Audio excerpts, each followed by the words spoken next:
I just have some housekeeping things, and then we'll go ahead and get started. Restrooms, you might have seen, are just out in the foyer here. And I'll do some introductions to start. Carrie Buckman and Marcus Yee are sitting up here. Carrie will be giving you the presentation in just a few minutes, and then they'll be available to answer some clarifying questions before we get into the comment portion of the meeting. I also want to introduce Genevieve Taylor and Shelley Smith are sitting at this table back here. They're with a group called Ag Innovations, and they are helping the project do outreach to environmental justice communities. So if you have any interest in that, any questions about that, please feel free to talk to Genevieve or Shelley. And I'd also like to introduce Francisco Adame just briefly. And Francisco is helping us with Spanish language translation. Good evening. I'm Francisco. I'm the interpreter and translator for this event. If you would like any services of interpretation, translation to Spanish, please let me know. I will be by that table over there. Buenas noches. Mi nombre es Francisco. Yo soy el intérprete, traductor a español. Si necesitan servicios, estoy allá atrás en esa mesa.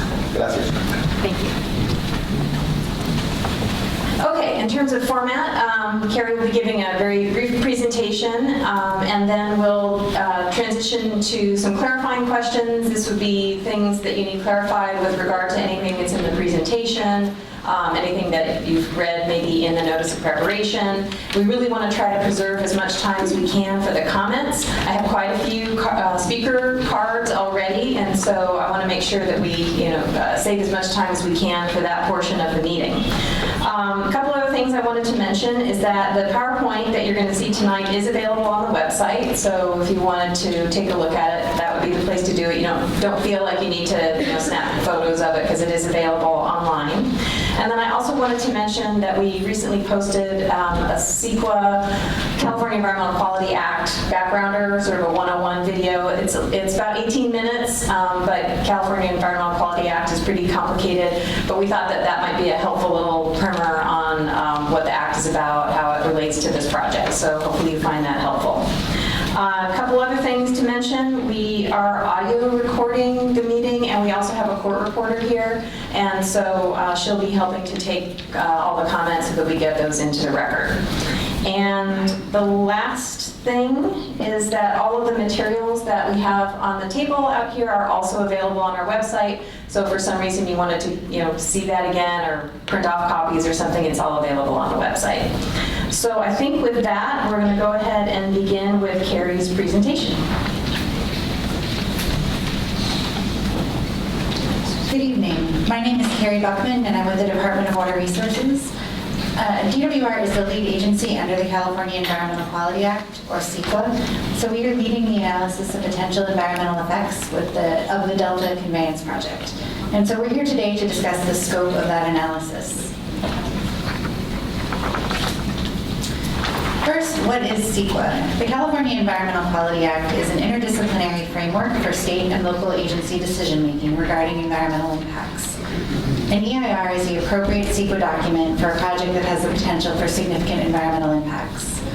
So the purposes of an EIR are to inform decision makers about a proposed project's environmental effects, identify ways to avoid or reduce significant environmental impacts, prevent environmental damage by requiring implementation of feasible alternatives or mitigation measures, foster interagency coordination and public participation, and show that the agency is considering environmental implications of an action prior to making a decision. EIRs have a set of typical contents, and this is the information that we are preparing to prepare, or getting ready to prepare. So key contents include a project description, environmental setting or baseline, discussion of significant environmental impacts, direct, indirect, or cumulative impacts, mitigation measures, growth-inducing impacts, alternatives compared in meaningful detail, significant irreversible changes, organizations or persons consulted, and a summary. So this chart shows an overview of the key steps in the environmental review process, where we will identify, analyze, and disclose the potential significant adverse environmental impacts of a proposed project and provide feasible mitigation measures and alternatives to avoid or reduce such effects. So we start with initial outreach, and the notice of preparation kickstarts the CEQA process. And we issued the notice of preparation for the proposed Delta Conveyance project on January 15th. And that started the scoping meetings, and we're here tonight. And that is a major opportunity for public input, and we're here to seek and listen to your input. From here, we'll develop all of that material into a scoping summary report, and that will be the basis for us to develop an agency outreach plan of ways that we can continue to engage stakeholders and stay involved with members of the public during development of the project and the EIR. So then we'll move into the project definition, where we'll formulate alternatives based on the feedback we received during scoping.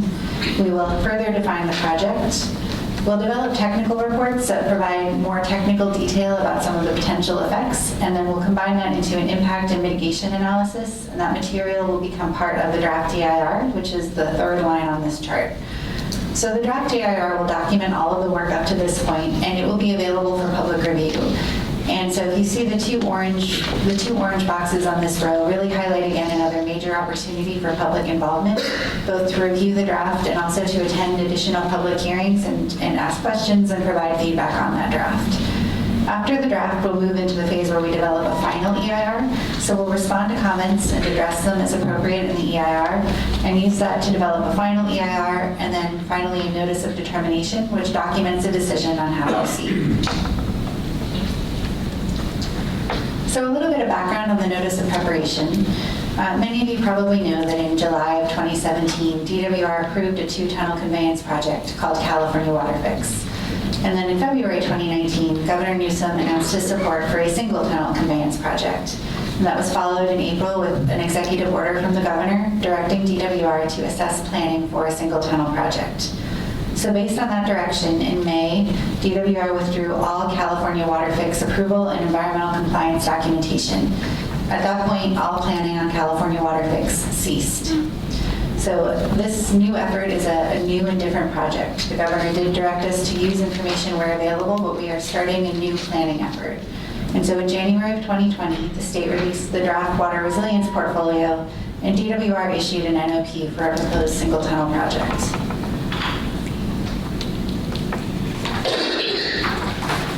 So the purpose of a notice of preparation is to document the intent to develop an EIR for the Delta Conveyance project, to trigger the start of scoping, to describe the proposed project, including probable environmental effects, and provide notice about scoping meetings and how to make a scoping comment.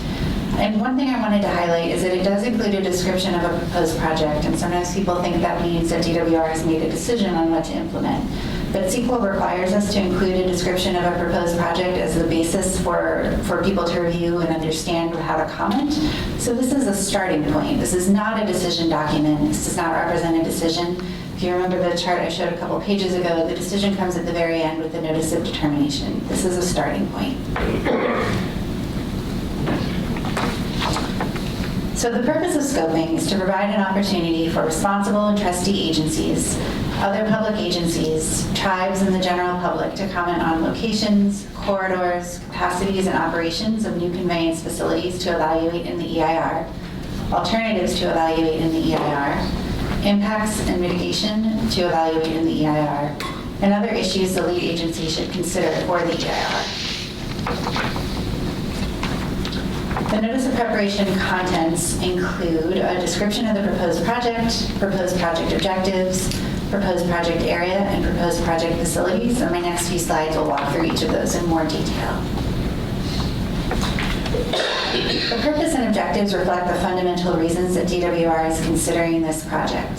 So the purpose is to develop new diversion and conveyance facilities in the Delta, necessary to restore and protect the reliability of water deliveries in a cost-effective manner, consistent with the state's water resilience portfolio.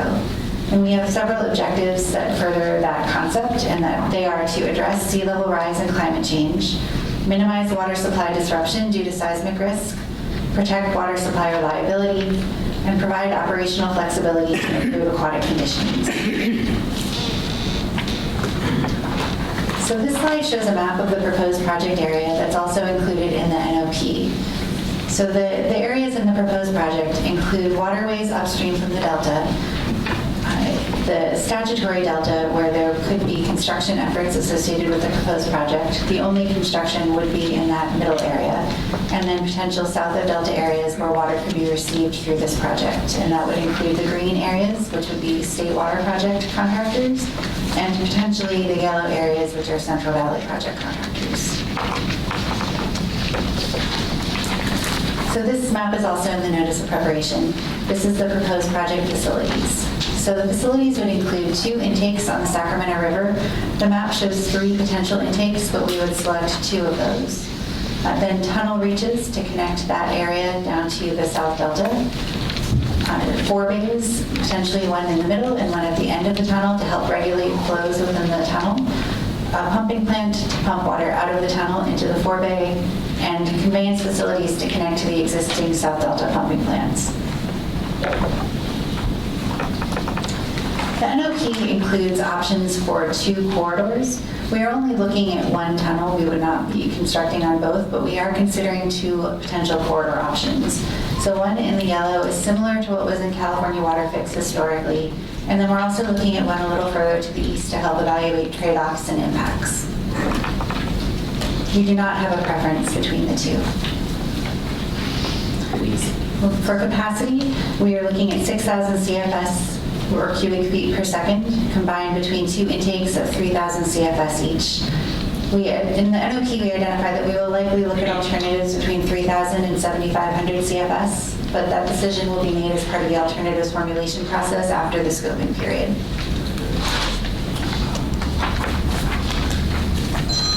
So, operations of the tunnel.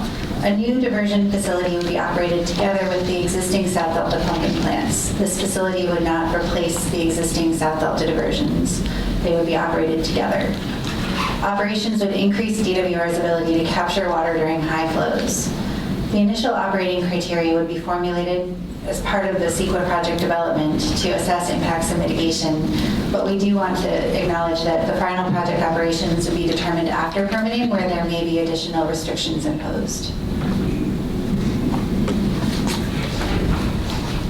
For alternatives development, DWR will select a reasonable range of potentially feasible alternatives that meet project objectives and present opportunities to reduce impacts. The scoping period presents an opportunity for the public to comment on alternatives. So after scoping, we will formulate alternatives based on the comments received and publicize the alternatives that we intend to include for detailed evaluation in the draft DIR.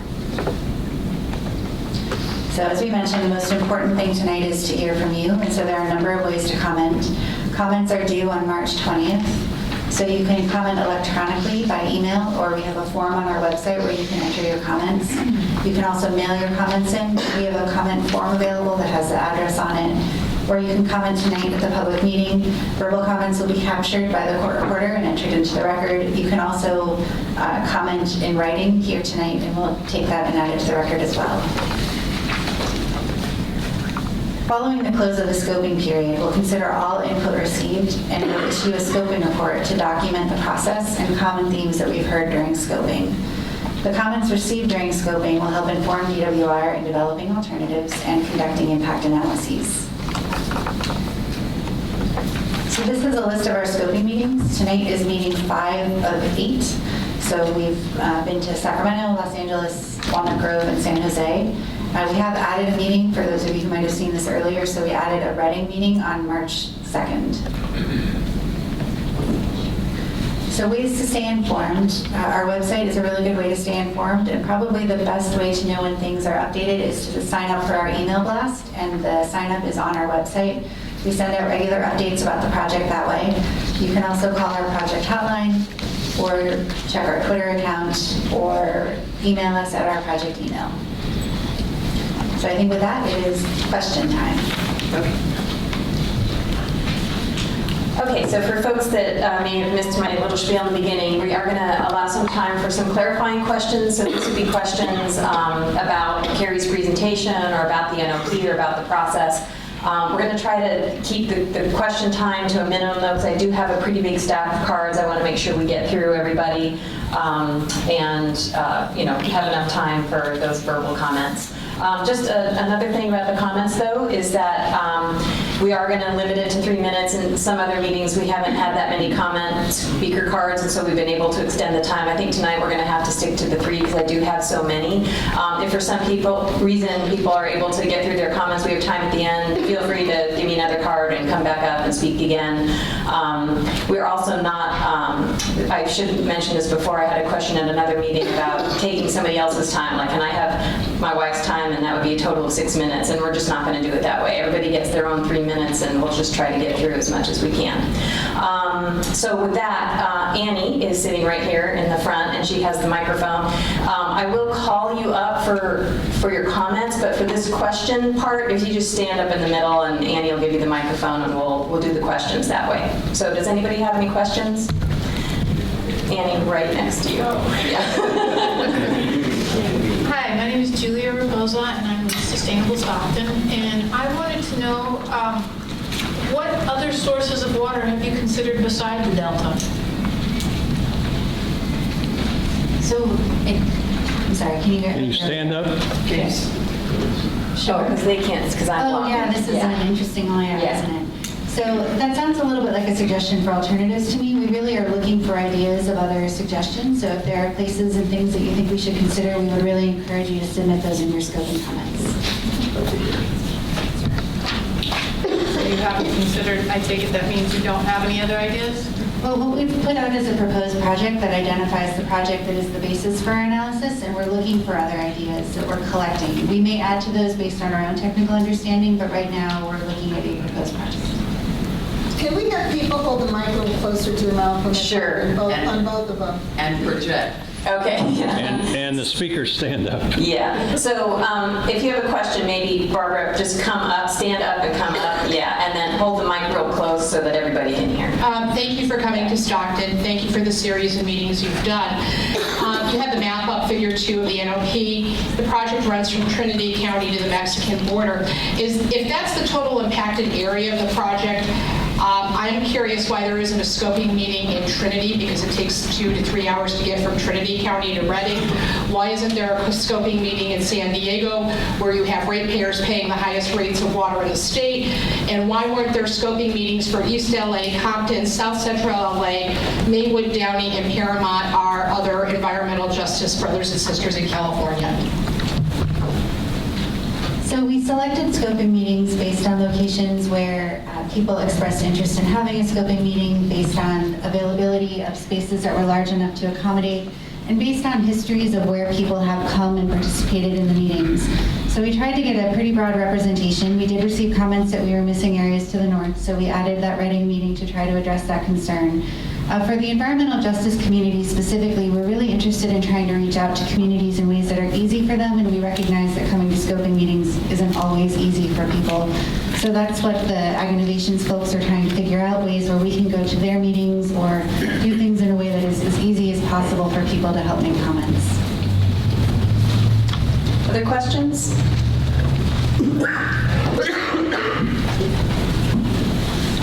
I'm Dante Donawini Sr.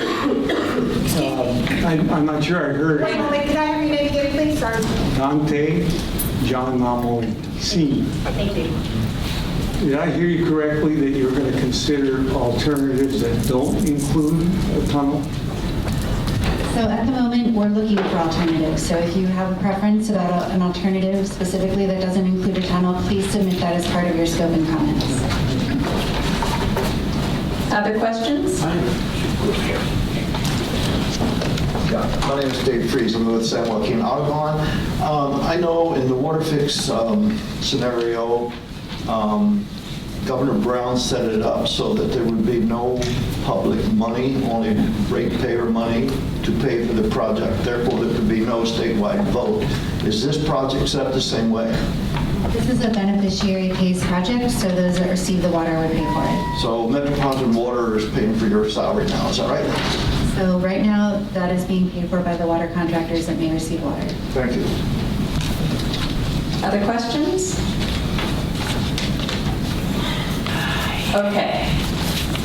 Okay, so I think we'll go ahead and move into comments. And what I think I'll do is I'll call I'll call you up 3 at a time, which is what I've been doing at other meetings. That seems to work really well. And you can either sit in one of these front things, or you can queue up here where Annie is and just stand here and use the mic that way. As these ladies were suggesting, you put the mic real close, project so that they can hear and our court reporter can hear.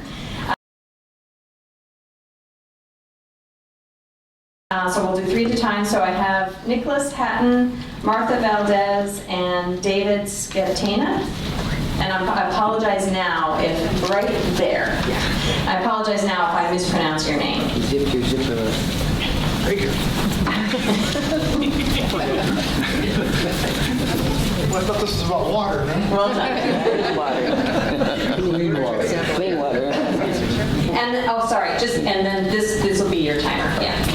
So, hello, I'm Nicholas Hatton. I'm the founder and principal of the LGBT Social Justice Initiative. I'm a big pop culture fanatic. And this past weekend was a big day for pop culture with the Oscar show airing on Sunday. The show was a little boring, however, something happened towards the end of that show. First, Bong Joon-ho, I hope I said that right, won Best Director. And then Parasite became the first non-English speaking film to win Best Picture. Well, I look at Stockton as the parasite of cities. You see, our history, just like in Hollywood, is rich with stories and legacies by people of color and our LGBT community. But just like in Hollywood, those stories went ignored. For instance, did you happen to know that one of the first transgender public figures lived in Stockton? His name was Jack Garland, and he was a reporter for the precursor to The Record and was embraced by this community in the early 1900s. Keep the mic up right there. Jack's story, you really know this problem. Jack's story was ignored for many years. But just like policy and legislation that will elevate our marginalized people, when ignored,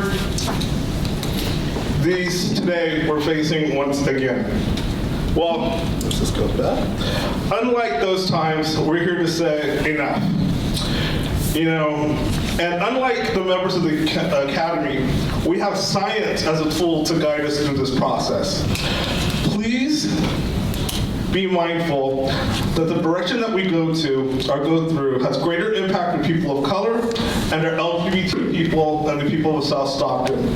We already know that these populations' quality of life are less in Stockton, and that their actual life expectancy is even less than their peers throughout the state of California. We know the challenges we have with our levees, the threat of climate change, and the ever-returning poisonous green algae issue, none of which this proposal addresses yet. And what do we have to say about the impact this proposal will have on our quality of air, which is already rated the 4th worst in our nation? The story of Parasite is how South Korea is quickly becoming a two-class system. Let's fix this process so at the end result, there's equity. Mediate, appoint a receiver, do whatever you have to do to make this equitable. If you don't, our very own director will be making a movie about Stockton and the Delta region and how it's at the receiving end of California's new two-class system. Thank you. Thank you. And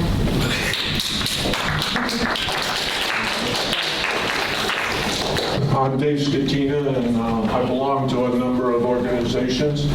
And I want to begin by saying that the conveyance and neither of the alignments are acceptable to me as a person who lives in this area. This tunnel will not create one additional drop of water. The science and the scientists tells us that this conveyance will cause issues with the Delta as well as San Francisco Bay. The project is too disruptive to farming along the path, whichever one is chosen. If the tunnel is installed, I predict that the Delta protections will be pushed aside as the result of increased water shipped south. I am concerned about the effects of the construction, increased truck traffic throughout our area, the economic impact to our area, and the pollution of air and water. I am also concerned that California taxpayers will end up paying the bill, which then causes us to subsidize the water grabbers south of the pump. The taxpayers should vote prior to a final decision to use taxpayer money. Now, I also want to voice my concern about the algae blooms. They already occur, and construction will undoubtedly increase the frequency and magnitude, which is destructive to the delta. Finally, my opinion is that the Delta Pod project is a boondoggle to ultimately drain the delta. I suggest that the money that is to be spent should be spent on projects that produce more water, like desalination, water conservation effects, and the planting of less nut trees in our state. Thank you. I'm going to call the next three up before we start. Jasmine D., Chris Nudek, and Margot Krause, if you could get yourselves ready. And please proceed when you're ready. I am not a very good public speaker, and so when I get nervous, I start speaking really fast. So please have some patience with me. My experience with climate change and all that BS that the government uses to put taxes and regulation on us is just that. There are just as many scientists that are against climate change that are for climate change. But this government that's in control of California uses it to regulate us and take control of our waterways. President Trump has water going through federal land in Southern California that is in aquifers going underneath the desert and going right out into the ocean. He offered that to Gavin Newsom, and Gavin Newsom just politely, actually not politely, just scoffed at it and said no.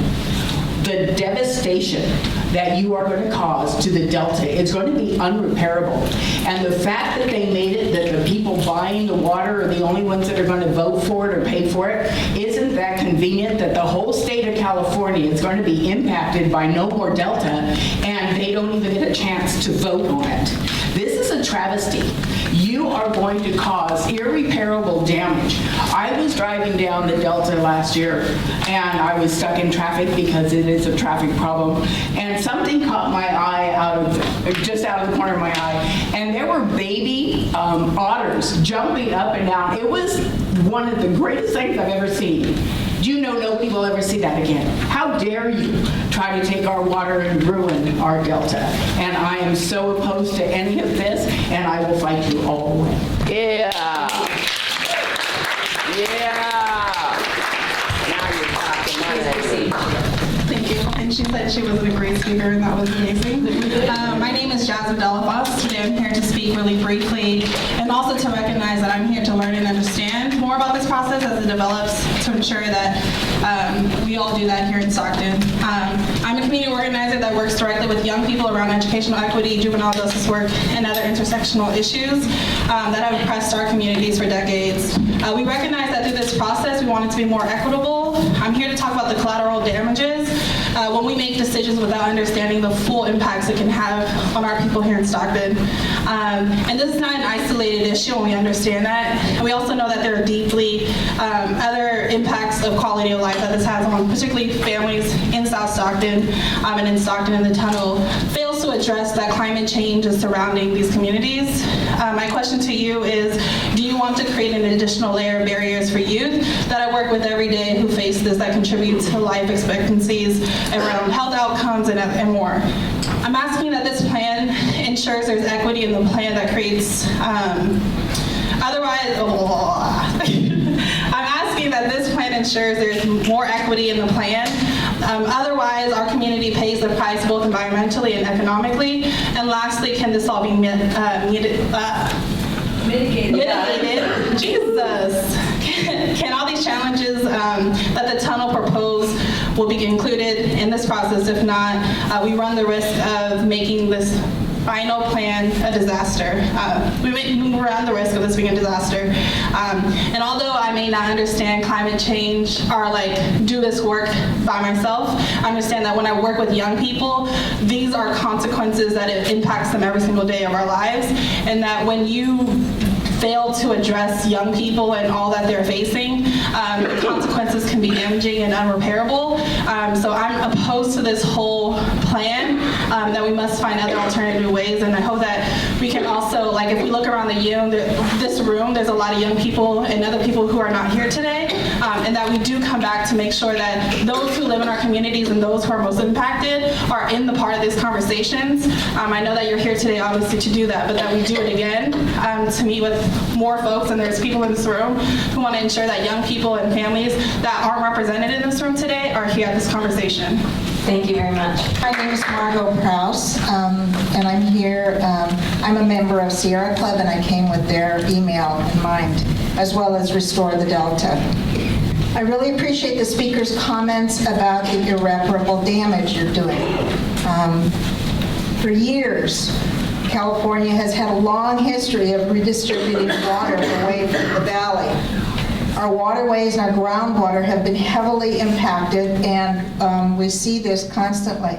Surface water has been over-allocated. Doesn't matter what the voluntary agreement says, it's been over-allocated, and groundwater has been depleted. The valley always seems to be on the end of receiving the leftovers, the throwaways, and the disadvantaged communities in the valley often do not have a voice. They do not deserve to be harmed more and more. And yet that's what seems to be occurring. One of your primary rationales listed is sea level rise. It's an interesting image that we're worried about the sea level rise and how it will affect the pumping station, but we're not really addressing how it'll affect our valley and our low-lying areas. It needs to be addressed, and I know that's not in your scope, but it ought to be part of the whole picture.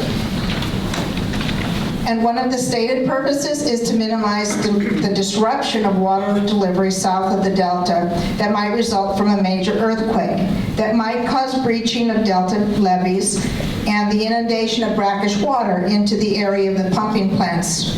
None of us wants to see our levees break. Will the EIR address any levee structures? What's needed to support them? The tunnel will divert up to 2/3 of the fresh water flowing into the Delta from the Sacramento River. That'll have a huge impact on Delta water quality. This is our neighborhood. The EIR should assess all the water areas and determine protections that would be necessary for all resources. We will be impacted. The EIR should do its analysis of the economic and environmental costs and benefits of the single tunnel project, but most importantly, include a no tunnel alternative as well. And perhaps give some thought to a desalination project or 2 or 3 for California. We do have an extensive coastline. Thank you. I'm going to call the next 3 folks up. You can make yourselves ready. Mariah Looney, Barbara Berrigan-Perea, and Sal Joe Bractor. Sorry if I'm mispronouncing. Go. Good evening. My name is Chris Newdeck. I work with an engineering firm, Kelson, Sinek, and Newdeck. And by way of the alignments, the 2 alignments being proposed, our firm represents many of those islands, or what's known as reclamation districts, and have been for the last 60-plus years. I've testified before the State Board on the water fix and the issue of the impacts, and tonight I'm only going to mention 2 areas that I think need to be looked at as other alternatives. As Mr. Nomalini stated, he was quite excited about the fact that you might be considering other alternatives, in particular, no project alternatives. So I'll start with the no project alternative. On item 16 in your questions and answers, you speak to non-structural alternatives, or one better said is no project alternatives. I've worked in the Delta since the early 80s, and in the early 90s, Department of Water Resources came to one of my clients through what's known as the South Delta Improvement Program down in the West Delta. This was known as Reclamation District number 800, Byron Tract, which is just north of the Clifton Court forebay. And through that South Delta Improvement Program, there was a series of representations as to what they were going to do to improve conveyance to the forebay to get better conveyance and capacity. Meanwhile, at the end of that kind of 10-year period, they came to the Reclamation District and said, you know, the real impact of pumping is the fish impacts. And they proposed a screen up on the north side of Clifton Court forebay that was going to allow for sweeping flows and take care of the fish impacts. I'd like to see that being brought back in. It was dropped without any real explanation. We worked very seriously on negotiating the terms and conditions of a right of entry and so forth. The second alternative I'd like to have looked at as well is if we're talking about alternatives, the two alignments that are next to each other really aren't alternatives. They're still in the delta. You've taken the purple one and thrown it in as a discussion item.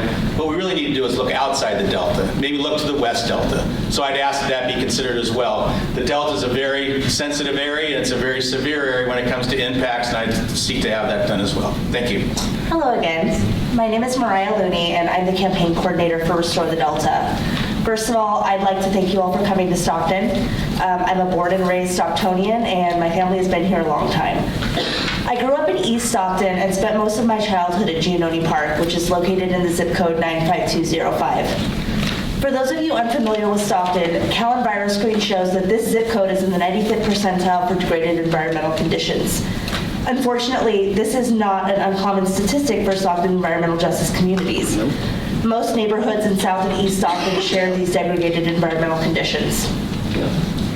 According to the 2018 report on the status of women in Stockton done by Mayor Michael Tubbs' office and other community leaders, 39.6% of the city of Stockton's population is under the age of 25. Many young people in the Delta area will often tell you that they don't want contact with the water, especially youth in South and East Stockton. They can see the degradation of our rivers and sloughs for themselves, and they see our degraded waterways as a representation of how the world at large does not value them. There's also a great body of research that shows the link between degraded environmental conditions and the increase in the school-to-prison pipeline. There are also 40,000 sustenance fishers in the Delta, with a great number of these fishers residing in Stockton. Pollution will bioaccumulate, particularly mercury in fish populations during construction. Residents from disadvantaged communities, however, will continue to catch and eat polluted fish, despite education efforts, because there are no other available and affordable food sources for them. The new eastern alignment released by the DCA, relocating the Delta Tunnel just a few miles east of the Port of Stockton and much closer to the entire city. The DCA plans to run barges, trains, and trucks at full capacity from the port to the North Delta for construction. And while hundreds of trucks a day making new runs from the port is being sold as jobs, it can actually interfere with the commutes for 30,000 residents who already drive daily to Sacramento and push business away from downtown Stockton, which is in kind of a revitalization period. Area residents will also be further cut off from access at waterways and their right to recreation guaranteed under the California Constitution. If the state insists on the project, there must be equity for Stockton that includes improvement in air pollution and water quality, not just minimum mitigation, because our people are already starting at an environmental and economic disadvantage, and we're almost the worst in the state. There must be a commitment that is planned now to protect drinking water supply and improve surface water quality conditions for access to recreation for environmental justice communities. But it's questionable that any amount spent will mitigate the impacts on public health and a sustainable, economically I'm just going to end it there. Thank you.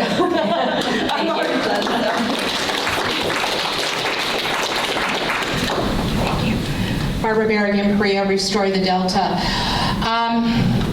I'm really happy that my mentor, Dante Namalini, Senior, asked the question about alternatives. And in your answer, you talked that you were looking for additional alternatives rather than this project. That's what the governor's water resilience portfolio was supposed to cover, but it didn't. Comments for loading water projects to create regional sustainability throughout other regions of California were ignored. The science from the state's fourth climate change assessment was ignored. And so now you're saying that you're looking for other solutions via this process. We're totally confused. The fourth climate change assessment shows that there is going to be extended periods of drought that will impact water quality. You're proposing a project that cannot be operated during extreme flood. You're building it to a 200-year floodplain standard, but you have not completed full analysis on the Sacramento River side and taking a look at elevations on Delta lands on what the total flood impact could be during high water events and with storm surge and with sea level rise. So we're disturbed because climate change is continuously used as the reason for the project, but you are not going deep enough, you're not doubling down, you're not looking at the science to get to the real solutions. As far as impacts, we really insist from this community that the analysis has to be on cumulative impacts in relation to urban populations, on air quality in relation to disturbed peat soils from construction, diesel emissions for small trucks, traffic, emissions from concrete batch sites, rail traffic, and barging. It can't be separated. It has to be put together. We have to see what the cumulative impacts are. This community must see an in-depth analysis of potential for increased algal blooms as a result of changes in hydrology for construction and operations. We at Restore the Delta oppose the project. We do not believe that you can mitigate all the negative consequences. But I will stress what my friends and colleagues have said here. The community, if you were going to do this, should be made better. I don't think you can do it, but you can't start by leaving it behind. Thank you. Before you start, I'm going to call the next three up. Earl Jones, Jack Saunders, and Clarence Cooey. Paul Jobrak, I'm a Stockton City Council member. So I'm one of those people that's a policymaker that's connected to this. I'm not a water expert, but my whole life I've lived here in Stockton on the Delta. I titled my speech, Stockton's going to be a tough place to get by. And I think looking around the room, you're going to have a hard time getting anybody to come up and speak in favor of this. I deal with a lot of policymakers in the area, and I haven't met one around here that says, I'm really excited about any water being diverted. I know you guys are in a tough place. I often sit on your side and have to hear the public and how angry they can be at some of the decisions we have to make. But we often see people supporting and not supporting. I have a hard time thinking you all are going to get support for this project in this region. Growing up in the Delta, I fished it, I've boated on it, I've hunted it. So I have a lot of experience being on these waterways and the beauties that they offer. One of the things about being on the council is we often have to make tough decisions. And I served 4 years on the Planning Commission, and during my time on the Planning Commission, we had to redo our general plan. A lot of that was because due to poor planning. So we ended up having to be the ones to clean up the messes of the past. And I try to take that and those feelings into my role as a council member in the decisions I make today. Those past plan decisions have current impacts. We recently adopted a new groundwater sustainability plan, and one of my immediate concerns is what's the impact on that. Like I said, I'm not a water expert, but something tells me if you divert water away, and I looked at that map, it completely avoids Stockton. Water, surface water, and groundwater are connected, so if you're diverting water away from our ground basin water, which we rely on for farming, and in the event of a drought, we're relying on that water to support our communities, what's going to happen to those basins? Are we going to have to change our groundwater sustainability plan now because we have to divert water? I often used to take the H train to the Bay Area. People are very familiar with that. One of the places that you go through is the saltwater plains that are out there. And I would often talk to old timers that had a lot of experience out there, and they would tell you how great it used to be a long time ago with all the hunting, the wildlife, and everything that went out there. And if you look at what policymakers are having to do out there now, is they're having to make drastic and expensive changes to try to fix the side effects of what happened with all the saltwater intrusion. So if that were to happen here, are we going to look like what it looks like out there? And that's not a community I want to live in. One of the things that I've really prided myself in as a council member is I'm not a forever politician. What I really want to do is leave a legacy that the next council member doesn't have to make the tough decisions I have to make, whether that be financial or environmental, which is a lot of the reasons that people are here right now. And what I don't want to do is leave that legacy where 20 or 30 years from now somebody's cleaning up my mess. I have 1 year on the council, 3 to go. I will never support this, and God willing, I have 4 more years after that, so that's 7 years of no votes that you're going to get from at least one of the council members. Thank you. Thank you.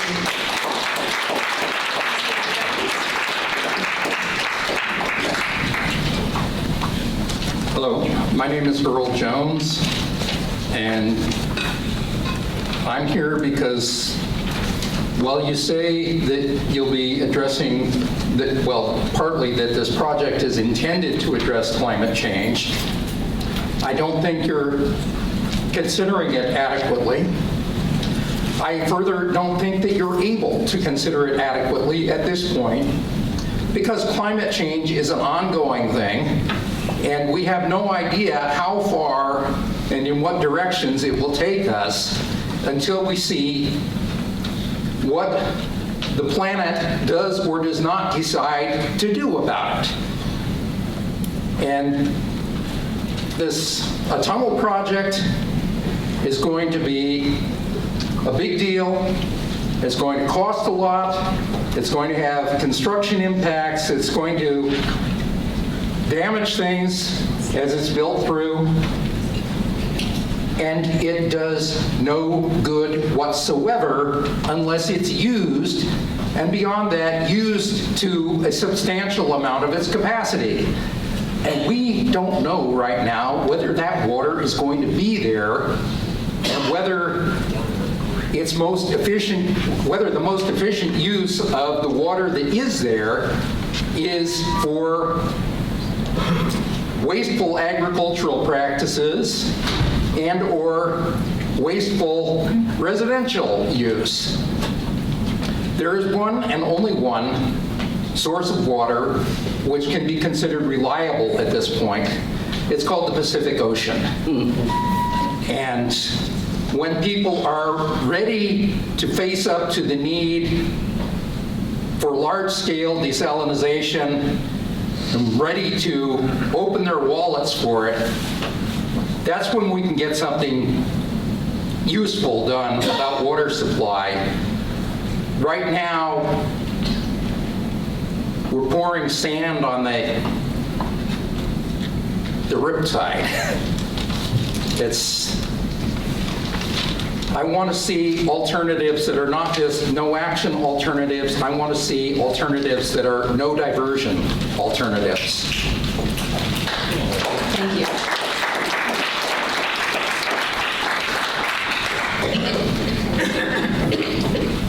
I'm Clarence Coy, and I would like to propose an alternate to the Twin Pipes. And to do that, I'll go over to this map. Make sure you speak into the mic. At the present time, a lot of the water from the San Joaquin River flows over to the pumping plants through other channels instead of going down the river. This is the San Joaquin River. Okay, this is the San Joaquin River. A lot of the water goes over here to these pumping plants, which are right down here from the San Joaquin River. So my proposal is to block off those entries here and all along, block them off so that the water flows down the river. That way the salmon can follow the river instead of getting lost in here. And then, of course, the Sacramento River would flow as it does now. What's wrong? And then through these back channels, the water would flow to the pumping stations. Sorry? To the pumping stations. What's wrong with that? Well, saltwater intrusion. When you have the water flowing back into the mine down to the pumps, you have saltwater intrusion. So then we use a saltwater barrier way down here in the Carquinez Straits. This was proposed in 1929, but not built because it was considered that the flushing of the rivers would be sufficient to keep the saltwater at bay. Well, it isn't anymore. So we put in the saltwater barrier, and we can have all the water flowing down the rivers to this point, and then flow back here without saltwater intrusion. And that's perfectly feasible. And as a matter of fact, in Bulletin 2227 of the Department of Water Resources, this has all been worked out. And we evidently have forgotten that. At that time, it wasn't built because the flow in the rivers was considered sufficient to keep the salt water at bay. So my proposal is to cut off these exits from the river, let the water flow back to the pumps through these various channels, like right here. Okay, thank you very much. Under the saltwater barrier. All right, thank you. Mr. Saunders? Yes. Okay. I'm appreciative that you're here today, and I hope that this particular process will help you get to a conclusion that doesn't include a tunnel.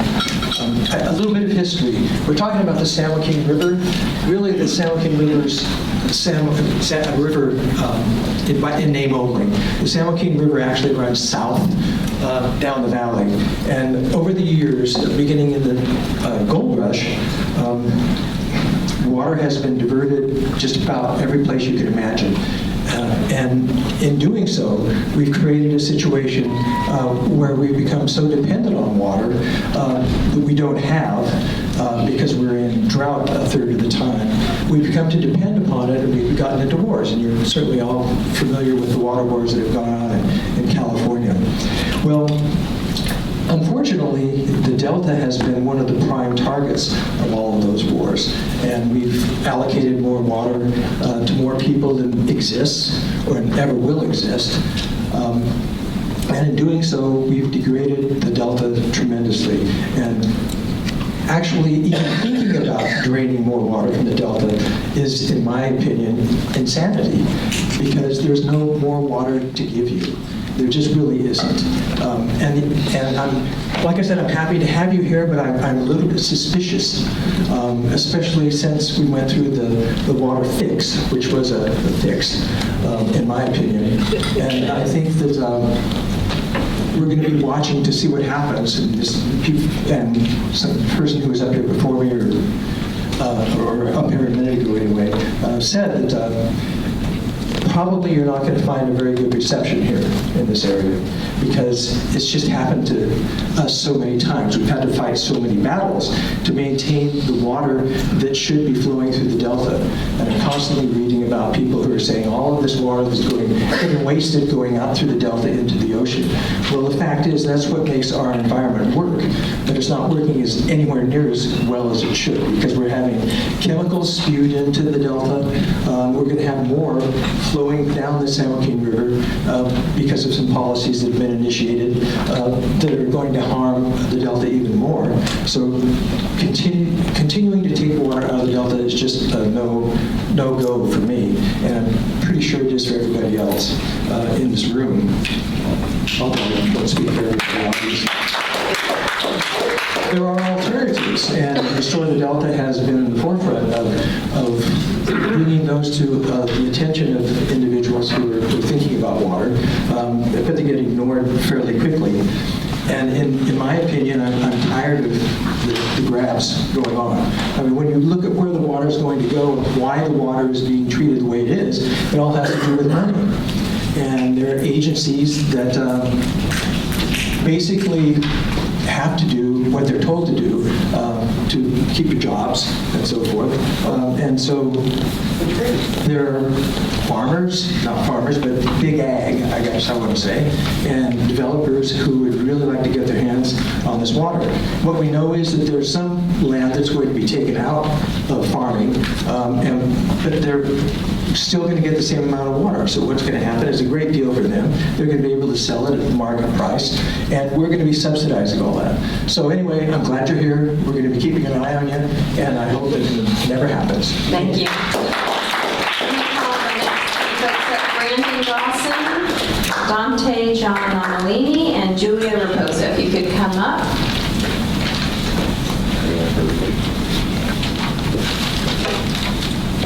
Thank you. Hello. Hello, Brandon Dawson, staff member for Sierra Club, California, here on behalf of our 500,000 members statewide, many of whom live in the Delta. Just here to urge you to consider a no-tunnel alternative thoroughly. The proposed project, unfortunately, is currently being considered in a vacuum. There's a larger context, though. The state currently has numerous regulatory programs to improve air quality and water quality in low-income and disadvantaged communities, reduce the state's energy footprint and greenhouse gas emissions, and reinvigorate California's diversity. But the proposed project is antithetical to all of those programs. During and post-construction, this project, whether operated to take 3,000 CFS, 6,000 CFS, or 7,500 CFS of desperately needed water from the Delta ecosystem and its residents, will worsen the air and water quality for the communities, increase the state's energy footprint as it facilitates more Delta exports, and decimate much of the state's biodiversity, including, among others, sandhill cranes. So, we ask that the EIR thoroughly consider a no-tunnel alternative and analyze the state's use of and investment in local programs in Southern California and all over the state that reduce measures that take away water from the Delta, as well as state investment in restoring and strengthening existing Delta levees and infrastructure.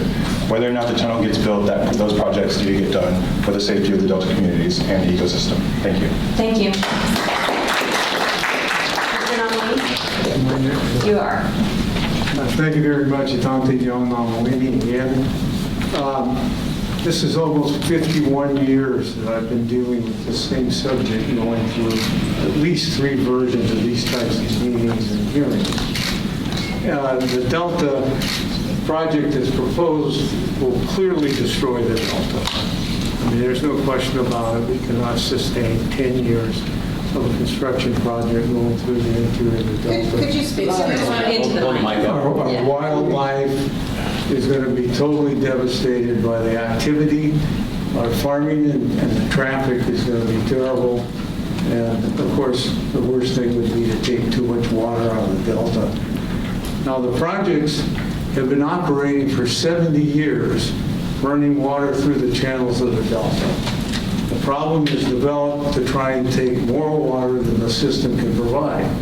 And the law is clear that the areas of origin are entitled to recapture of the water from the projects as demand develops. So the water supply available to projects is going to diminish over time. This is a huge expenditure of money for almost no benefit. And the problems of the state are far greater. This is like the last fix for a drug addict to have, thinking that they're going to be able to get a lot of drugs later. There needs to be a major difference in approach. The fact that you guys are actually conceding that this is not a predetermined tunnel project, that you're going to look at alternatives, that's a major step in the right direction. And what we need to do is do what we can in the interim to get more water out of the Delta, but the projects are at least 5 million acre-feet short by reason of the failure to develop North Coast watershed water. So we've got 5 million acre-feet of shortage, and you've got the San Luis project that adds on top of it. So the problem in this state is going to have to be addressed in a real way to look at demand and reducing demand on other resources. And areas that are importing water are going to have to get self-sufficient. It's not going to be available. We will try and help on a solution, and we'll submit written comments, but by no means would we ever accept an isolated facility such as a tunnel. Thank you. Before you start, let me call the next 3 up. David Fries, Jane Wagner-Tyak, and Dan Nomalini Jr. Please proceed. My name is Julia Raposa. I'm a substitute teacher, and this month I'm wearing the hat of earth science teacher, so I'm doing a lot of rapid learning about the environment, a lot of things I didn't know about before. And I must say, you're facing a terrible dilemma. I would not want to be in your shoes. You're looking at the needs of a massive population of Los Angeles and downwind from us, and then you're looking at the smaller population, and you're saying the needs of the greater number or the needs of the few. But you might be mislooking at the project. One of the things that I learned this week in one of the documentaries I watched was about, it's called The Gateway to the Underworld in the Permafrost. It started with a simple project in the 1960s. They were just going to build a road through the permafrost. They cut a few trees down. But that triggered an effect unanticipated effect. They didn't expect that the permafrost was going to start melting beneath it. And then more and more trees just kept caving in until they had this massive, massive and ever-growing crater. You're going to create a legacy that you will not see the end of. You won't live to the time that you find out what your legacy is. But the impact, we're all mortal. I'm mortal. You're mortal. And I've only recently come to the conclusion that the Earth is mortal too. The question is, will the consequences of what you do make the Earth have an extra 10 years, an extra 20 years, or less 100 years, or fewer thousand years? Our ecosystems are delicate. Our ecosystems are fragile. The delta is where migrating birds from all over the world come. The more you meddle with the delta, the more you meddle with the ecosystems of the entire planet, because it's a migratory place for birds, for fish. This week I was learning about the salmon. Each salmon lays 4,000 eggs. Do you know how many salmon return each year to spawn? 2. No, 2. 2 out of 4,000 eggs. What do you think is going to happen in our Sacramento River, your Sacramento River, when you start dredging up silt and soils? Maybe you're a vegan already. Maybe you don't eat salmon. So maybe you think they don't matter. What about the bears? What about the forest? Oh yeah, I forgot about that. When the salmon die, they fertilize the forest. So if we're having all these wildfires and the salmon aren't returning to fertilize our forest, what will happen? This is your forest. This is your delta. This is not us against Los Angeles. This is for you. And when you disrupt an ecosystem, it does not recover. This is your legacy. Have the courage. Have the courage to say no. I know you are in a terrible dilemma and you care about those people down south. They will find a way. There are hundreds of billions of people that within 30 years will be displaced all over the world. Maybe Los Angeles was not the place to settle in the first place. Thank you for your comment.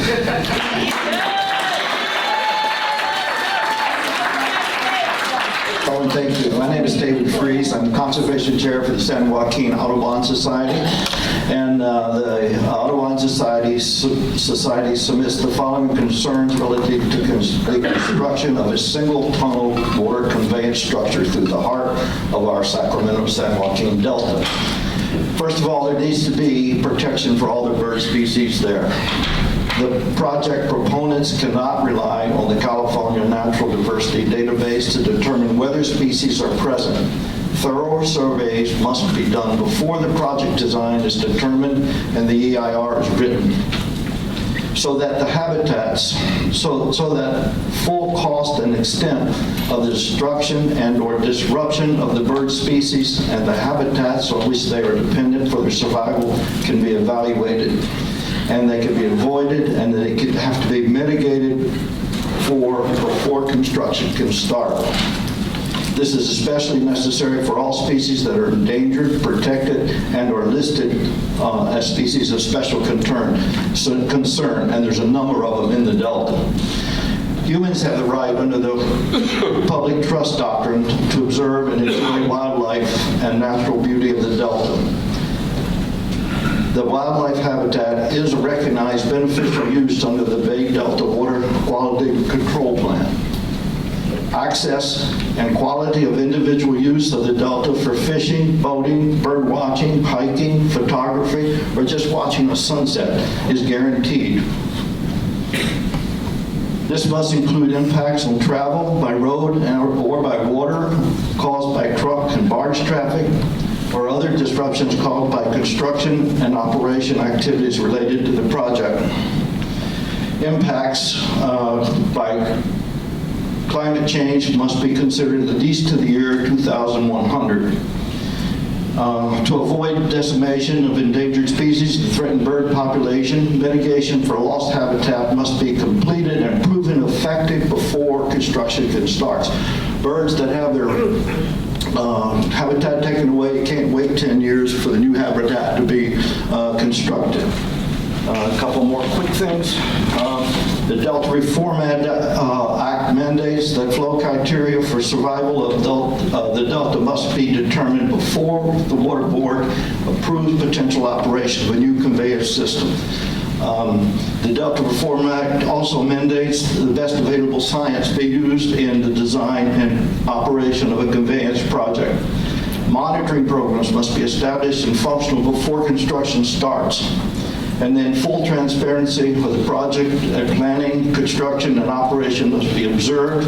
This includes financial cost as well as monitoring and adaptive management events. Monitoring and adaptive management must include members of all concerned persons. Thank you.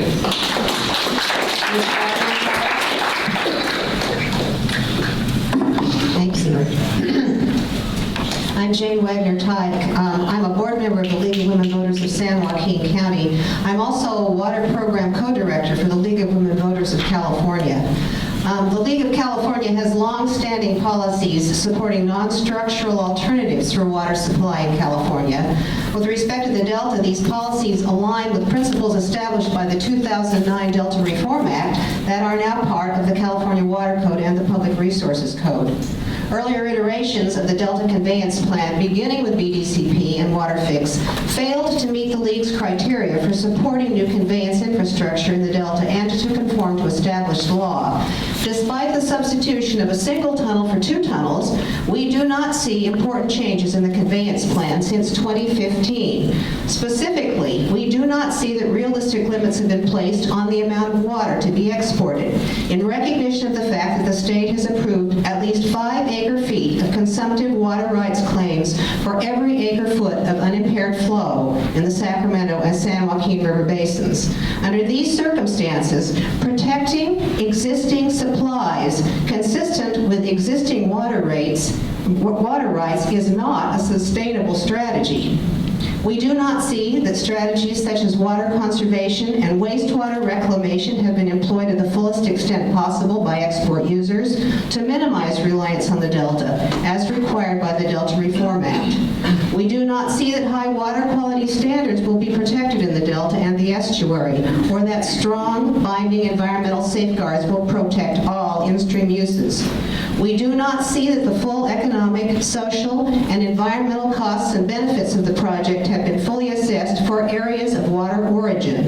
It is significant that no public hearings or scoping meetings have been scheduled until just now, north of the Delta, in the Trinity, Klamath, and Sacramento River watersheds. And as Ms. Berrigan pointed out, the Trinity and Klamath watersheds are not necessarily all that close to Redding.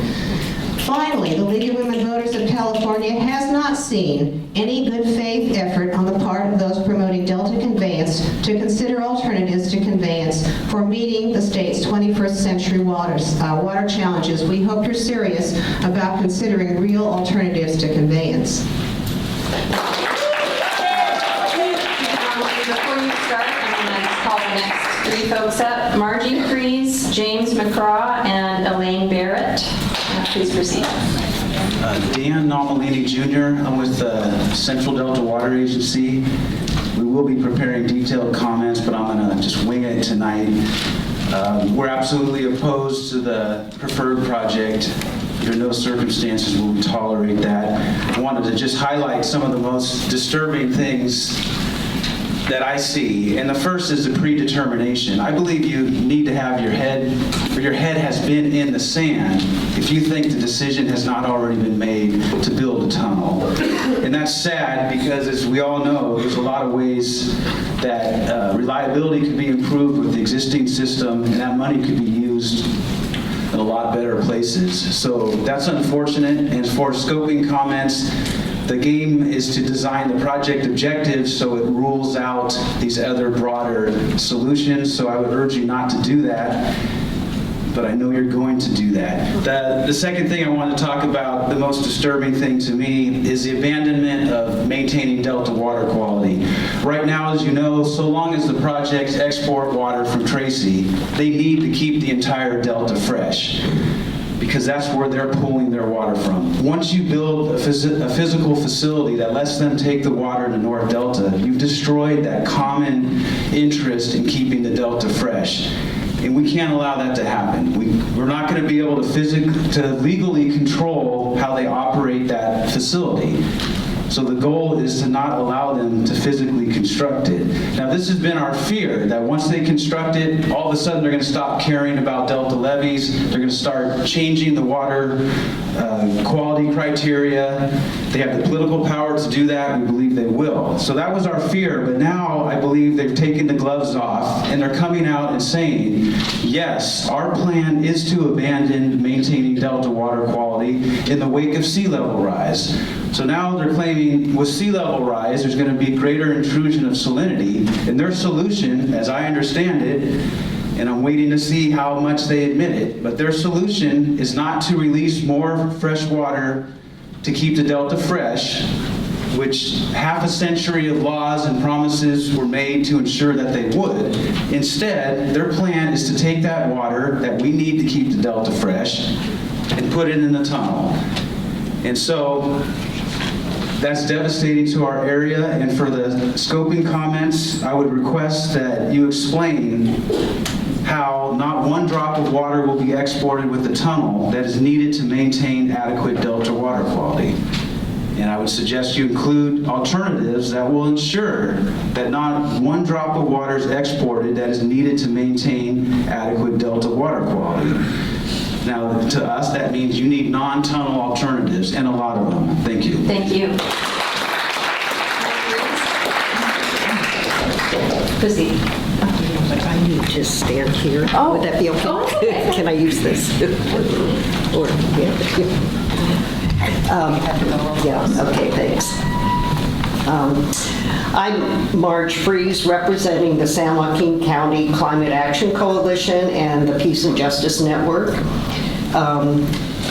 For decades of environmental justice advocacy has confirmed the gross inequality between project proponents who always have vested interest and the common good. So here we go again. It seems just yesterday that the Stewardship Council confirmed the Twin Tunnel project was not feasible without essentially destroying the Delta. One tunnel, now proposed, does not lessen the destruction by half, nor improve an already degraded Delta. I believe free access to clean drinking water is a human right throughout the world, let alone California, the fifth largest world economy. I know that tunneling through the resiliency of the Delta will not ensure that right for Californians.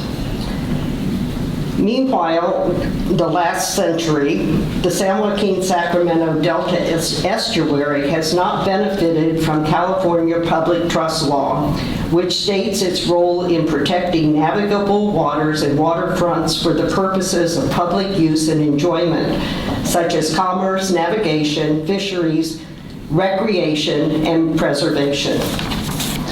Tonight, as we meet in Stockton, the San Joaquin River ends just maybe a mile down Weber Avenue.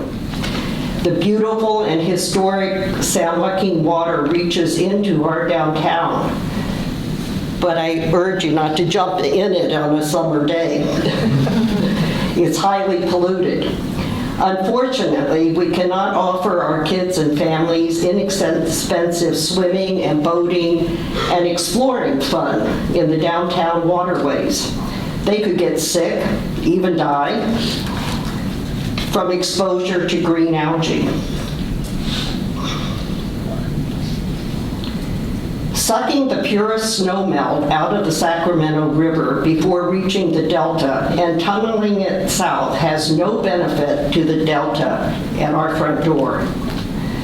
We believe a priority of the governor and the state of California is to protect public trust resources.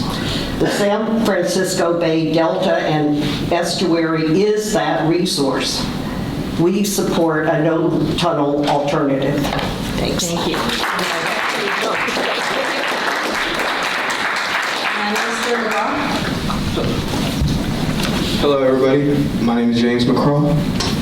First, I would like to ask you two to put a smile across your guys' faces. You've been frowning almost this whole time. Secondly, you're doing a great job over there typing. No one's said anything about that. Now, I'm going to start off with a pro and a cons list. I'm going to start off with a pro and a cons list. Now, the pro of the tunnels. Los Angeles gets water. That's it. That's all I've seen, really. Now, let's talk about the cons. Because really, I had something written down, but I can't really do that. I don't want that. Anyways, what I've looked at, and I've been hearing it all around everybody, is everybody is saying not to build these tunnels. Yet, like other people are mentioning, you guys have it set in your heads that, oh, we're building the tunnels. We're going to hold this little thing to look like we're doing something, record it as proof and evidence that we did something. But we're just still going to pass this because we're the government. But besides from that, I'm looking at the cons. You're killing tons and tons of animals and fish that you may not consider animals, like others have said. You're destroying so much land. Water that used to be okay, but because of actions of you guys, it's no longer, you can't even swim in it without, seeing mutated fish or something like that. But I don't know. I'm kind of up here just disappointed because you guys, you're still frowning. But this entire time, I just noticed you guys don't care. And the entire time, you're taking all this documented information and you're making this big old scene like you guys care, but really you're not going to do anything. I've lived in the Delta for 7 years and just turned 18, but I've seen enough out there to know that you guys just don't care about it. The people dump stuff over there on 8 Mile Road all the time, and nothing's ever done about that. And whenever something goes wrong out there and we have to call the police or we have to, get the fire department, no one comes out because it takes so long. It's the Delta has been neglected for a really, really long time. And I think you guys are finally just trying to, boot the kid out of the house. That's all I have to say. Thank you. Thank you. And before you start, I'm going to call the next group up. And I'm sorry, I can't read the last name. Is there a Jalen? Okay, you'll be next. Gloria Alonso and Jeff Belmores. So if you could get yourselves prepared, and Ms. Barrett, please proceed. Hi, my name is Elaine Barut, Sorry. and I am the program manager for Little Manila Rising. I'm also born and raised in South Stockton. Stockton is my home. I'm here today to advocate for the protections of our communities of Stockton and the communities surrounding the Delta. What would it mean to move forward with the project on the Delta without considering our community health and need? This would impact our home even more and change the course of our community's health. Stockton, especially South Stockton, has already disproportionately high rates of poor environmental and health outcomes. From 95 to 100% pollution burden, high diesel particulate matter and particulate matter 2.5 rates to high poverty rates and extremely high asthma rates based on Cal and virus screen indicators. When we look at history, we recognize that many of those health outcomes are a result of historic disinvestment dating back to the 1930s redlining practices that have been done. And in Stockton, building the Crosstown Freeway right through marginalized communities and communities of color, and more specifically, the community of Little Manila. Little Manila was home to the largest Filipino population outside of the Philippines from the 1920s to the 1960s. We have a rich history in the Delta. A lot of my ancestors, our moms and moms, worked in the fields, but also they did a lot of the labor work to build the levees surrounding the Delta. If we move forward with this project, there will be heavy truck traffic to all the major construction sites competing on the I-5, Highway 4, and right now 30,000 people commute from Stockton to Sacramento and 40K and more to the Bay Area. Where are the regional traffic studies? This will increase air pollution impacts on urban and rural communities like my home Stockton. It's a domino effect on our air quality, it's a domino effect on our quality of life from policies put into place. It's like we're experiencing historical amnesia for our communities, like what happened with the Crosstown Freeway. A lot of our communities I work with is new to environmental justice, and that's because environmental justice, unfortunately, is not a concern on them. Our communities are already suffering and more worried about surviving and living day to day. How much more pollution are we expected to live with? A no tunnel alternative would be best for our community. Thank you. Thank you very much.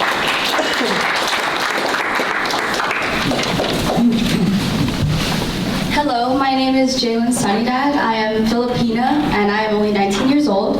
I was born and raised in Stockton, and there's actually a lot about my city that I don't know. And one of the main reasons to blame is environmental injustice. I am speaking to you as a Stocktonian, a young woman, and just a normal kid from the South Side. The thing about children is that every kid has dreams of traveling to new places and making new adventures, filled with green fields and blue waters. Except for that, in today's society, a lot of our children have grown up too fast in order to fight for their lives.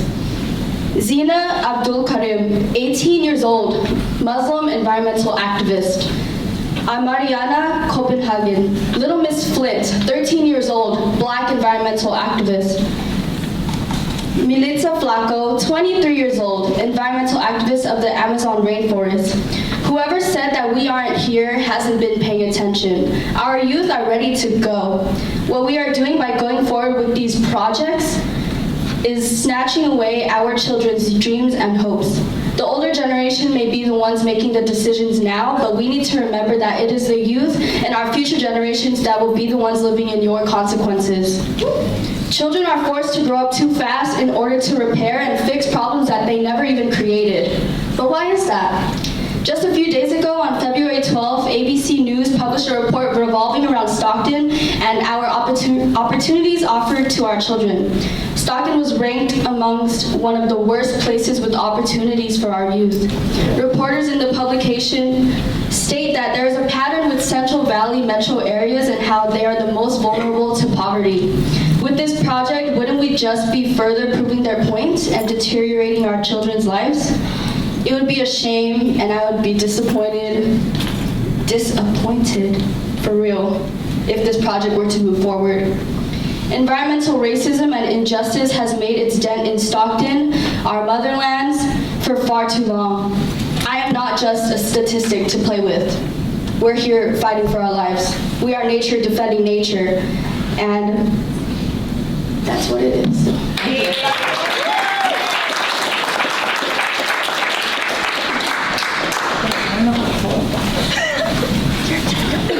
How do I follow that as an English learner? Good evening, community members and council. Hey, just a second. I'm sorry, what is your name? Gloria Alonso. So my name is Gloria Alonso. I am a 19-year-old woman, Mexican woman, immigrant.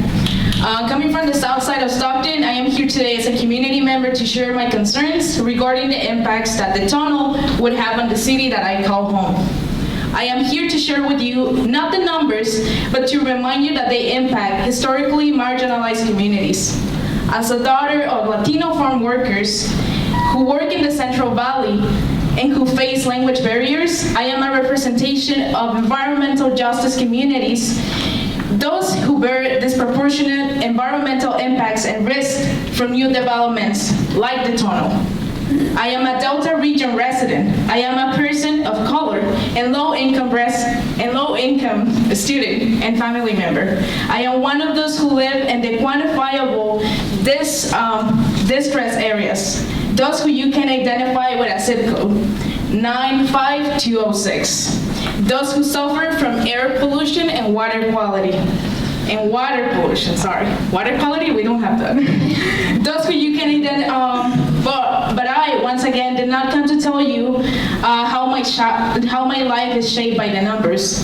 I came to demand that you show us that you care. I came to demand that you show us and show my community democratic access. But more than that, to show us that you actually care about the nature in which we're living. To show us that the decision-making process that it's impacting this geographical area, which I call home, has a way to achieve this development with an equitable approach. Because the lack of, and going back to the history, because the lack of participatory design has showed us that it has the power to marginalize community through redlining policies.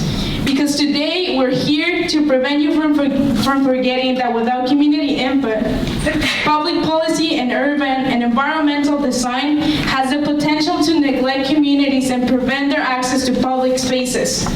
The already lack of access to recreational spaces such as the Delta makes the life in the South Side an interesting area. But guess what? We know why it is this way. As I already said, we're standing here as a youth that lives and has survived the conditions in formerly redlined neighborhoods. We're here surviving the environmental repercussions of the public policies that destroy our communities. Which is how I know that we are not constructing just a tunnel, but constructing the future of the environment and the future of historically marginalized populations. Thank you. Just before you start, though, I'm going to call the next three up. You can go ahead. Tafari Lee, Bill Wells, and Roger Kelly, if you could get prepared, and please proceed. Mic check. Good evening, Council. I am Jeff Balmores, a 17-year-old and a student of Health Careers Academy and Little Manila's after-school program. I'm here to address the consequences of improving the Delta Tunnel project. Personally, I have concerns with how this project will affect the youth of our city. These concerns revolve around how the Delta Tunnel project will negatively impact our air and water quality and the health of our youth. The Delta Tunnel project detrimentally affects our air quality due to variables such as construction sites causing more bacteria and the HABs bacteria in our waterways. The construction increases the emission of carbon dioxide and other pollutants. The bacterium is also airborne and detrimental to our bodies. This project also affects our water quality due to the dumping of polluted sludge soil, such as borons and mercury, which is immoral. These toxins will bioaccumulate in many of the wildlife in the Delta and affect the area's residents' rights to have access to the waterways and disallow them to have a form of recreation, which is granted under the California Constitution.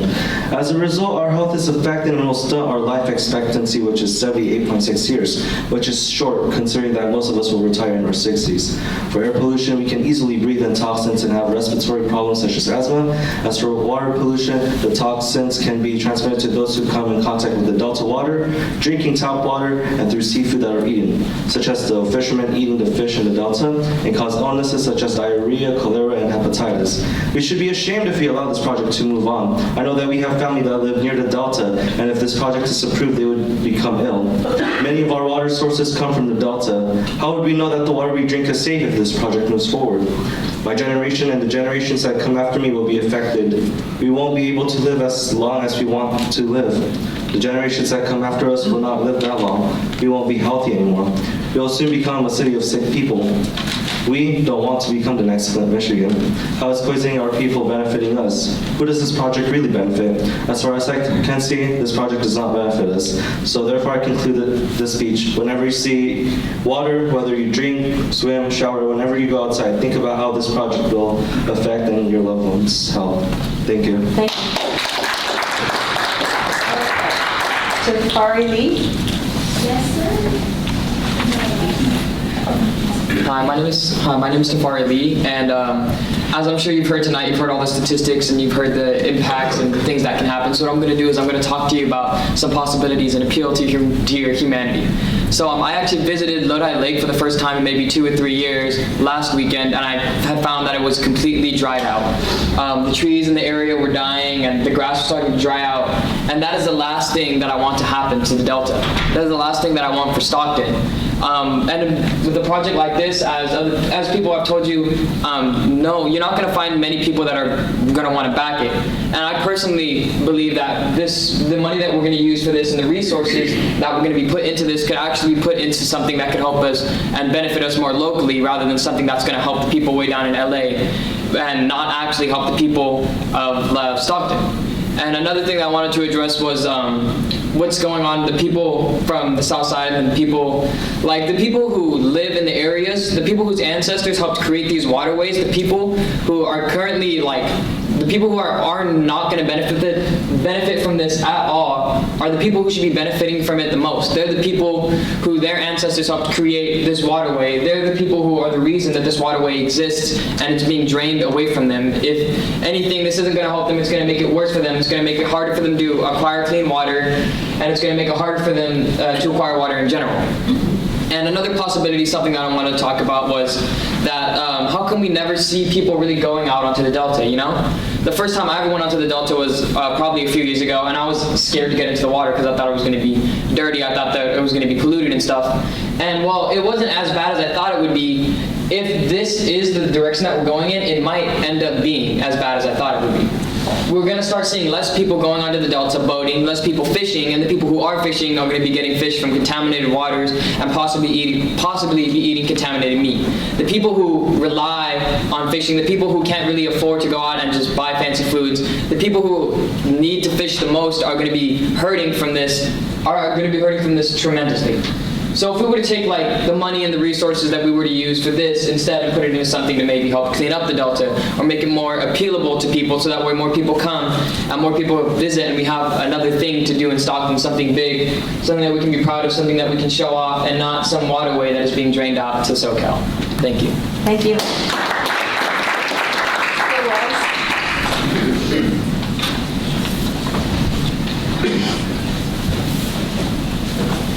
Thank you very much. I appreciate being here. My name is Bill Wells. I'm with the California Delta Chambers and Visitors Bureau. We've been around for about 51 years in the Delta here. I'd like to direct your attention to your own documents here. Item number 2, the last sentence says, the infrastructure that enables the conveyance or movement of California's water supply is critical to the health of local communities. I totally agree. It's critical to Stockton, Isleton, Walnut Grove, and all the other little towns up on the Sacramento River.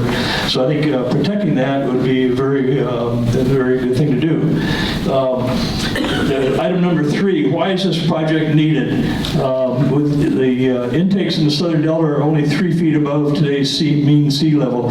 Okay, I've been involved in this process for at least 15 years since Arnold Schwarzenegger announced his plan to divert the Sacramento River around the Delta, which he said would cost $55 billion. The original, and I sat on the BDCP public panel for 2.5 years, and I've testified countless times. I can't even know recollection of that. But anyway, when it started, they wanted to divert the river because they thought earthquakes were going to destroy the Delta. Well, we spent a few years debunking that totally, and then Jerry Merrill decided that the Delta is going to be destroyed by an arc storm, the atmospheric river storm. So and we debunked that too. So this whole thing, I question the sea level rise. If it's going to happen, then we need to build a dam at Carquinez Straits or the Golden Gate to prevent that, or increase the water coming down the river to make sure it flushes out the salt water. Item number 4, how is the current environmental review process different than before? I don't think it is. It looks quite similar to the last one. Here's what somebody else testified in a taxpayer at one of the earlier meetings. Extensive evidentiary showings in the prior State Water Resources Control Board hearings and Delta Stewardship Council hearings show that neither of these agencies can approve intakes in these locations, i.e. Hood and up where they plan to put them in, because it would not be consistent with the public trust doctrine or the Delta Reform Act from the Delta Stewardship Council. Okay, I know quite a bit about that because I was the ones that testified that Hood would be a bad location to put the intakes, and the Water Board agreed. So here we are, right, deja vu all over again with the same thing. So one of the things we've asked over and over is give us a few examples where something like this has worked, and there are plenty where it hasn't. I direct your attention to the Colorado River Delta, Mono Lake, Tulare Lake, Buena Vista Lake, all destroyed by water diversions. So if I could just add one thing, Wade Crowfoot, the Natural Resource Secretary, can't let has to have his daughter wear a gas mask because the California air is unfit to breathe. Thank you. So, thanks for your comment. Okay. Before you start, I'm going to just call the next 3. Orion Camaro, Neria Alicia, and Kathleen Gapusan. If you could get yourselves ready, and please proceed. My name is Roger Kelly. I'm a lifelong resident of Stockton who lives on the Calaveras River. I recreate and volunteer to help improve the quality of the Delta. I oppose any Delta tunnel proposal. We need the water from the SAC to help flush out the Delta. The water quality is getting worse every day. We can't afford to give up any more water. When I recreate out there, there's many areas we can't even go to because of toxic algae. They have to put signs out. The people who don't have the ability to be out on a boat, maybe get better quality water. Small children are out here swimming downtown. They're going to become sick. We need the water to flush this stuff out. There's other problems that contribute. But I also do water testing for the California Water Quality Board, and the E. coli level in many parts of Stockton, including the Calaveras River, is at the highest recordable levels. And it's only going to get worse if we start taking all the water from Sacramento, and then we're going to start stretching out the water from the Hogan and different reservoirs. And the water quality is going to become, we're going to have a toxic cesspool out there, and the salt intrusion. What about our farmers? What about this water that I'm talking about, the algae bloom, the E. coli, when it spreads out into the main channel and we're irrigating our crops? Why is it fair to rob Peter to pay Paul? We're just as important, and there's not enough water to give. They need to desal. We need to come up with other solutions. We can't keep pilfering from a source that's already exceeded its level. The time is done. We need new solutions. This one's got to get scrapped. Thank you. You need the mic. Yeah. Oh, of course. That makes a lot of sense. Should we face people or should we face you? Whatever she would like to do. I feel like the camera could be good. Okay. That's good. So like the people. Yeah, people and camera. If you can hear me, say yay. Yay. Shouts out. Okay. Hey everybody, my name's Ryan Camaro. I'm a visual storytelling educator and arts organizer that works at the intersection of social, economic, and ecological issues. So that's why I'm here today. And I have been at this work for over a little less than a decade. And I decided to bring forward a visual complement. So this is a mural that we worked on for the last 4 years that talks about social and economic and ecological issues in California. Actually, if you can, let me point to this. This is actually the Delta Conveyance project. It has a corporate frog shaking hands with a public official. That's actually the Metropolitan Water District in a vest. So they're making a deal, and the Conveyance project is sucking up water from our river. So that's really cute. It's a little sample. But yeah, let me get my notes out because I'm a little nervous. That's okay. Yay! Okay. Oh my god, 2 minutes? Okay. So, for years in my organizing work, I've spoken out against the Bay Delta Conservation Plan, the California Water Fix, and now here to oppose the Delta Conveyance Project in its current form. As a delegate that represented California at the UN climate negotiations for 4 years, I see our local issues as globally significant and also influential nationally. And so what that means is addressing this crisis means fundamentally shifting the way that we relate to our burdened waterways. The solutions that secure water resources need to reduce reliance on the Delta. The Delta Reform Act explicitly says so. And so this whole project essentially is what I see is a total failure. Mainly because the time and time again, we've seen it with the peripheral tunnel, peripheral canal in the 80s, the many other water infrastructure projects. A tunnel and diversion is not going to work. What we need to do is invest in regional water technologies and avoid the massive redirection and extraction of fragile rivers that are already on the precipice of destruction. And the environmental justice issues of this project would aggravate air quality by truck emissions for construction, as folks have mentioned, increase algal blooms that would severely harm the waterways irreparably, and directly complicate the local water supply of the Delta region. At the end of the day, the estuary is at risk, and its beauty and importance to the entire state needs to be preserved and stewarded for future generations, not rapidly deteriorated as a public resource for the benefiting water contractors of this project.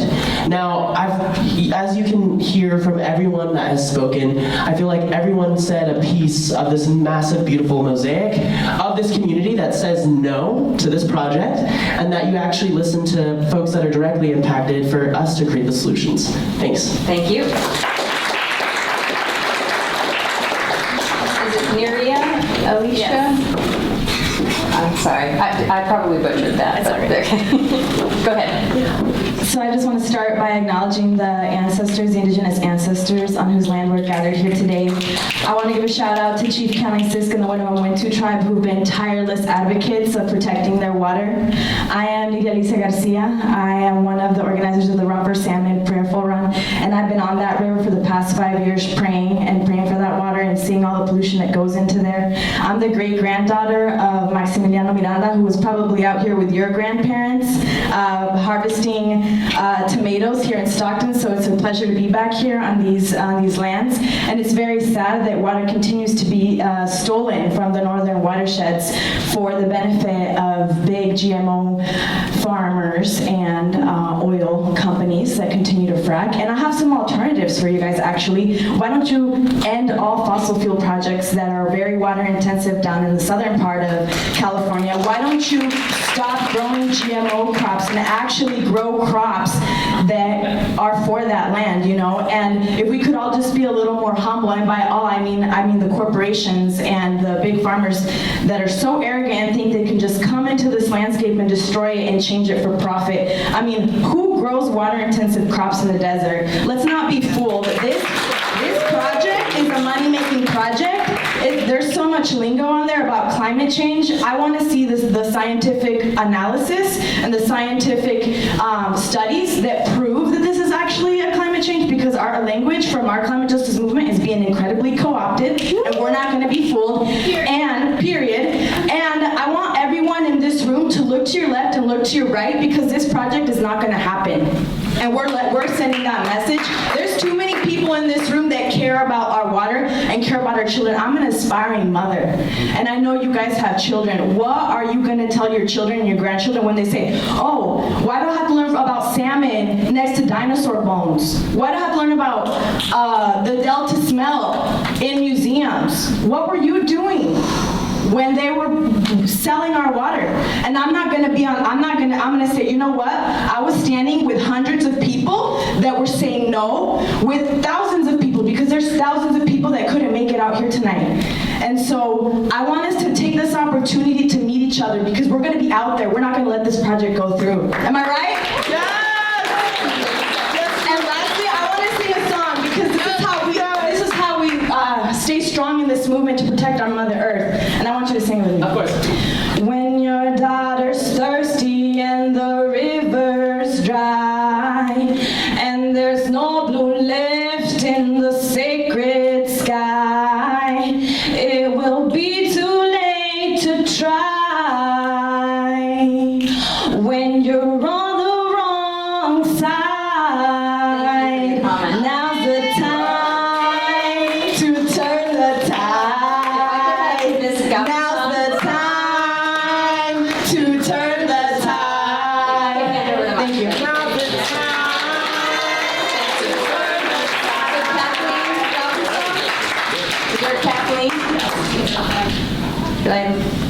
No, Kathleen. Kathleen? Galveston? We can check Kathleen's 3. Okay, so Kathleen changes her mind. I'll just leave that over there. The next 3 are Darius Waiters, Anthony Orozco, and Manaya Brisbane. You could come up. Do you mind if I use your podium? If you could use that mic, it's easier because I have all my stuff. Oh, yeah, thanks. It's okay. We're different, I guess. I'm just trying to keep track of time here. It's okay. Am I audible? You are. Okay, I just wanted to share my thoughts on the tunnels with a little poem I wrote. And yet again, the Delta and its people have been overlooked, disregarded, stepped upon from people that don't even care to know who they're stealing from. Tunnels take so much from my community.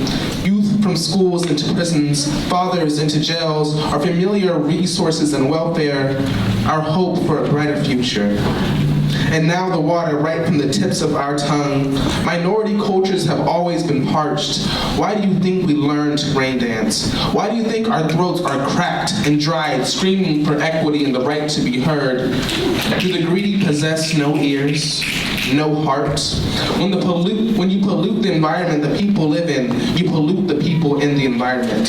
When you uproot the ground from under a community, the community is devastated. Are you aware of the reparations? Do you even care?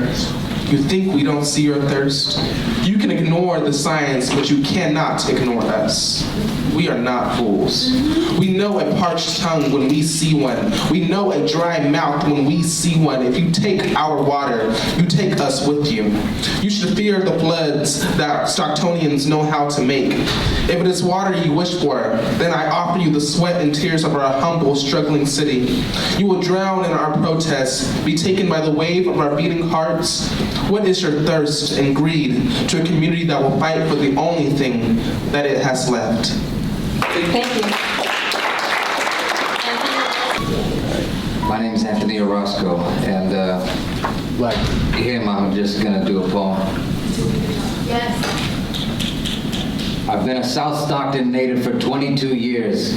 Far past the city's limits of care, I'm from the darkness beyond the crosstown. To put it simply, I can't breathe. Asthmatic lungs struggle fighting toxins they were never meant to encounter and shouldn't have to overcome. Our water, though never perfect, progressively worsens. Delta sloughs made home to algae left unchecked to fester and ferment. What goes unseen shall rise like another body face down in fermented algal blooms to damage and sabotage not only the green community but the lower income areas you won't give a second thought to. We choke on the failure you promised to dump upon us. In our firm opinion, some things just don't need to be touched. This place is not yours to destroy. I end with a question. What makes you think we deserve our water served like poison in a dirty glass? Before you go, I'm going to call the next three up. Is it Tama Brisbane, Sharon Jarvis, and Phyllis Merlot? Oh, Phyllis. Oh, I'm sorry. I'm sorry, I couldn't quite read that. Okay, please proceed. My name is Manaya Joy Brisbane. I am a 19-year-old African-American woman, old enough to vote and tall enough to stare down environmental racism. The fact that I have to stand here again tells me that you didn't hear me the first time. Last I stood before a water board, it was to raise my voice against the dumping of more polluted water into the Delta, and my voice was lost to the silent but deadly PowerPoint presentation decorated with dishonesty and decimals. So here I am, dressed differently, but still having to address the same issue. Maybe you're too busy analyzing the data that you missed the simple point that we don't need any more poison in our water. So maybe if you won't hear my voice, you'll hear me wheezing as I'm struggling to breathe. The air quality on its own is already bad enough, and you want to try and add bacteria from toxic algal blooms to the mix? Are you serious? To you all, it must sound like an angry teenager coming to yell at adults, but as someone who spent the first 7 years of my life on inhalers and nebulizers, this is something I can't just stay silent on. I want to believe that you made this time to truly listen to the voices of the Central Valley and the Delta, because I'd hate to leave here thinking that I wasted my breath.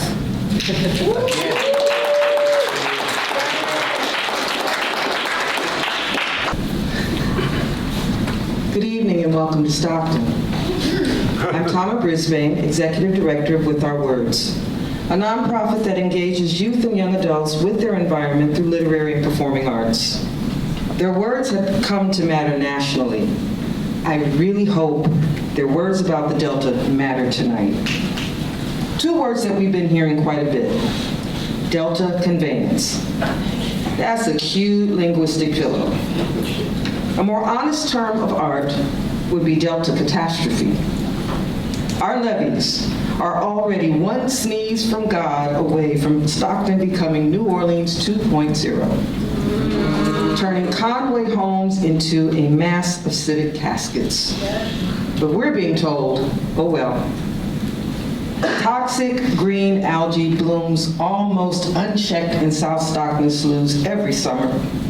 Bacteria from that same algae becomes airborne, degrading our quality of life. How are young people supposed to develop connections to the Delta in their hearts if they're always having to scrub Delta toxicity from their skins?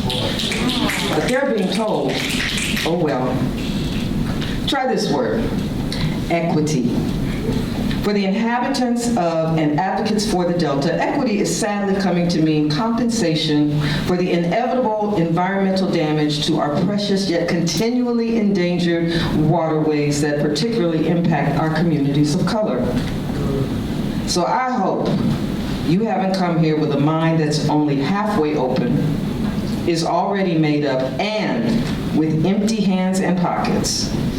Tell us what you are prepared to do, to offer. Tell us what kinds of funding you're prepared to allocate to help Stockton alleviate this environmental injustice. But don't you dare keep telling us, oh well.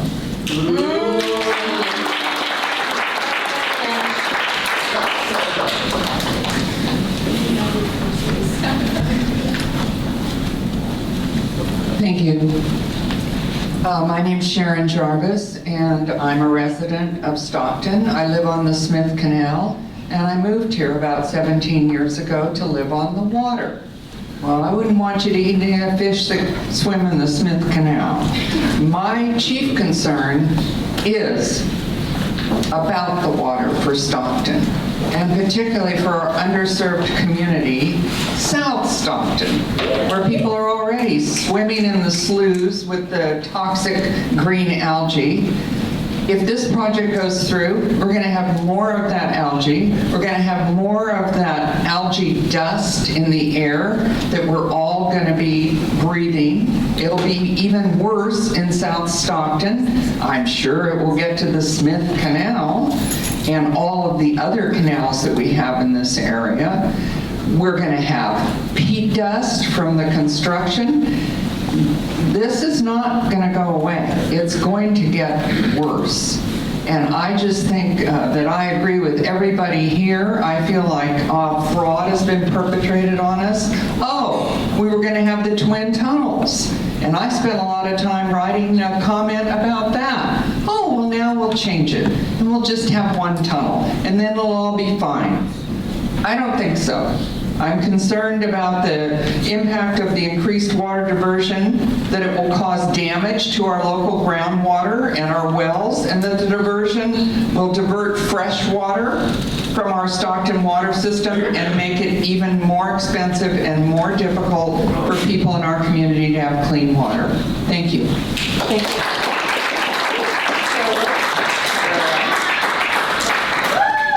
Yeah, Phyllis.